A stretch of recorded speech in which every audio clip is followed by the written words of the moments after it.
take us live. Hi everyone, welcome back to Born Poor Die Rich. My name is Daniel, and we're really privileged to have with us Dr. Rowe on site, one of the refurbishment projects once again. And we also have a very special guest with us this evening. His name is Tony. Say hi, Tony. Hello. And he's wearing a very nice shade of pink, just like me. And we were just thinking, picking off what we spoke about the previous time, that a lot of investors think that they want to go and see the property, touch the property. Whereas, as you know, for me and other investors, we invest remotely. A lot of properties I've bought without even stepping foot in the UK into the property is all done, done up to a good standard and is tenanted out, and I get passive income and cash flow all the way back here in Singapore. So how do I do that? A big part of that secret is really having a great team. And today we have Tony with us, and I'll just hand the time over to Dr. Rowe to share with us a little bit more what's happening on the other end. Hi folks, you might remember I did a video last week with Daniel. We were in the room next door, which Tony's going to walk us into at the moment. But when we started the project, I wasn't actually here for the first 2 months. And in fact, I don't even think when Tony arrived on site, you weren't here, but then you arrived on site. Yeah. So Tony's speciality is plastering. It's that getting that finish for property that really stands it out from other things. To give you some context, I think we've got about 380 square meters of property here. And you've done a good chunk of that with the plastering, haven't you? Yeah, loads of it. So I'm going to ask Tony a couple of questions, and maybe you could throw some questions from a Singapore perspective, just to give our listeners and our viewers an idea. How long have you been in the trade now? Oh, about 20 years. 20 years. Wow. And how did you start? I just phoned up my boss, asked him for a job, started off as a labourer, and then went from there really. And the guy next door, Rich, he sort of taught me. Yeah, Rich is somewhere. He's camera shy. He's camera shy. They're a great team actually. I try and put this in perspective. About 4 months ago, before COVID, 4 or 5 months ago, Tony was working on the project here with Rich, but they had to break off for a day or two because they happened to be going to a royal building. Where did Buckingham Palace. So they actually were plastering at Buckingham Palace because that's the Wow. level they operate at. So, we're talking about the best of the best here. Yeah, we are building a different palace today, but it's, that's nice. They've done a cracking job. It's been really impressive. Yeah, he's good. So I know you wanted to ask some questions, and maybe Tony can talk to us a little bit about the stages here while we're here as well. But if you want to fire away first. Yeah, sure. I think from an overseas investor's point of view, it's really basic questions, so don't judge us on that. But how do you know if a wall needs plastering? How do you tell a good someone that has done a good job on the plastering versus a poorly done one?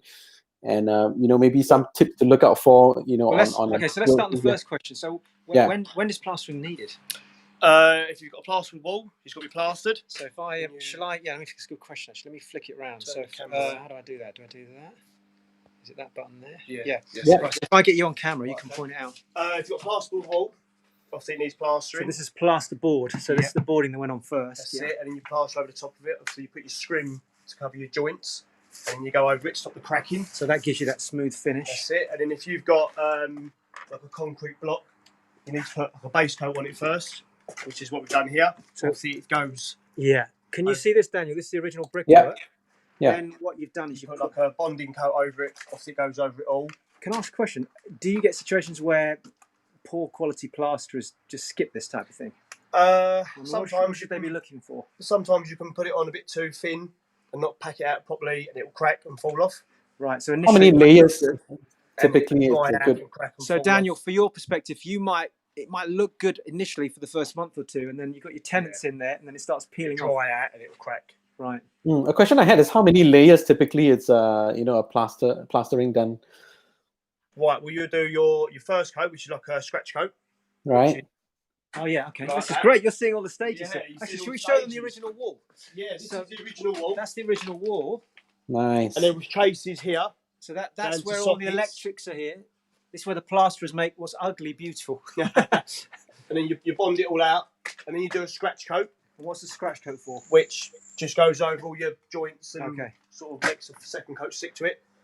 And then you put your second coat over it all. And that's what that is there, is that? Basically, yeah. So then we come to here. Can you see that, Daniel? See the stages?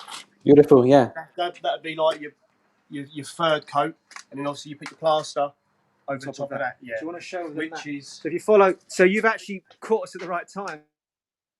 That's great. They've been here for a couple of days now, doing the different rooms. And this is look at the finish on this. if you just run your hand over it, so if you listen to that, it's completely smooth. It's like, can you see the sheen on it? You can see the shine. Ah, yes, yeah. So it went from that coarse wall to this.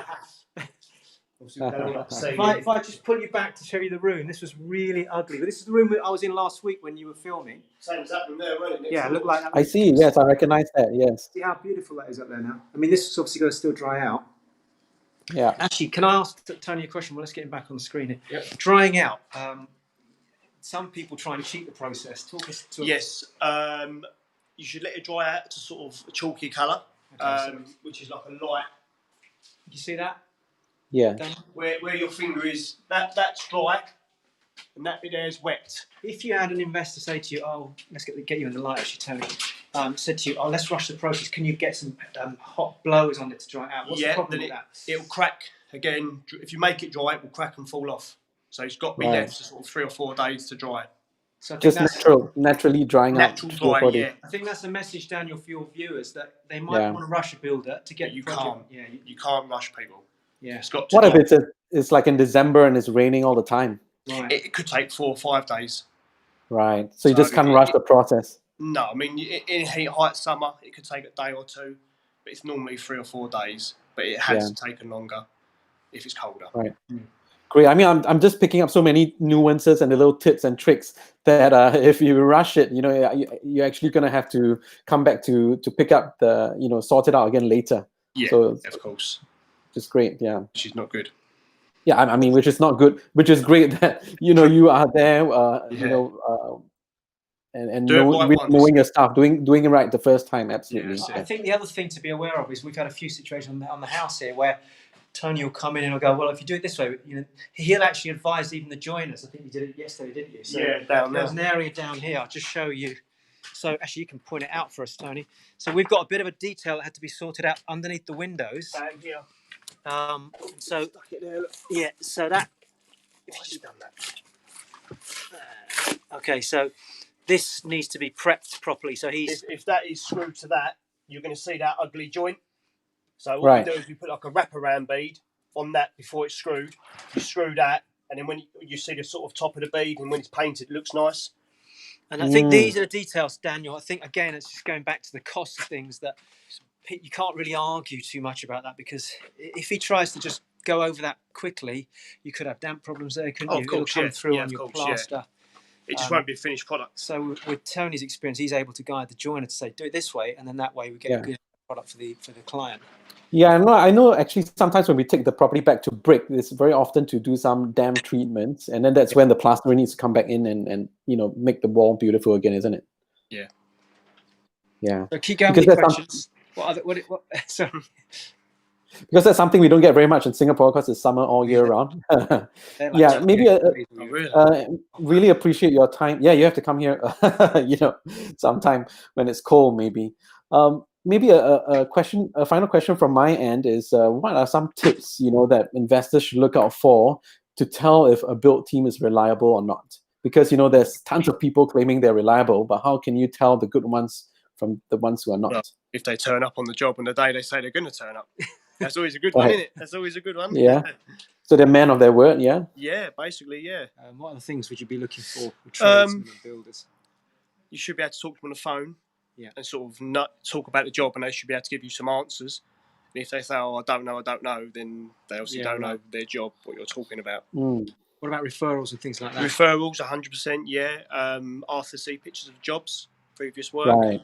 And if they turn up with all brand new tools, then they obviously haven't used them before. So, what's your view on communication? Because some people are nervous about talking to builders and plasterers, but having spent quite a lot of time around you guys, you prefer that to happen. Yeah, of course. Yeah, I'd rather people talk to me than sort of expect me to know what they want, right? And then me do something that they don't want, and then they sort of get the ump and bad mouth you. So yeah, I'd rather people talk to me. So a few things I'm picking up from you is that transparency in the communication, and also if there are questions, is just talking it through such that everybody's on the same page. Everyone knows what's going on then, didn't they? It's easier. I mean, we had a situation, I did a live video on this, but about 3 weeks ago, I think it's 2 or 3 weeks ago, in this country, we got a major problem with the supply of plaster. And one of the things that Tony said to check immediately on the dates on the plaster, and the plaster had actually gone off because of COVID, so he couldn't use it. Now, he could have come and said nothing to me and chucked it on the wall, and it might have been okay. It would have come off. But it would have come off. It would have blown and come off. So he just said, I'm not prepared to put that on it because you're going to be an unhappy client. Whereas there are people that would have they would have just chucked it up. They would have chucked it up, got the money and done a runner. Yeah. But that's not how we And work. how much later will you then find out that it comes off? Oh, pretty much immediately, within sort of a day or two. Especially if the climate changes a lot as well. Yeah. The quicker it dries out, the quicker it will come off. Okay. So we had to wait 2 weeks for our new set of plaster to become available because at the moment there's a massive shortage in this country.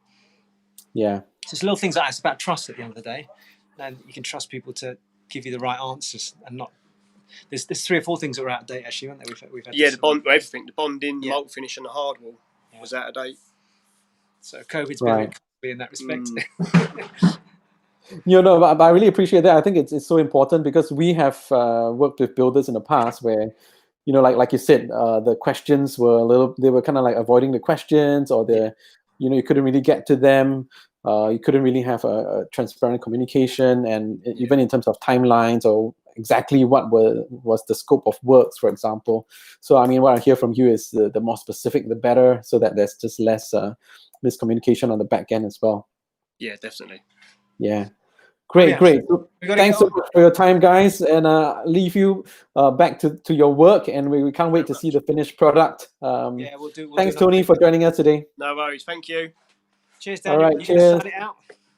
Yes, so everyone, if you've enjoyed this, if you have more questions on the renovation process, whilst we have Tony and the team on site, post your questions, subscribe to us on bornpoordirich.com. We have a free ebook, by the way, that's going live. So go onto the website and grab it, and we'll see you in the next video.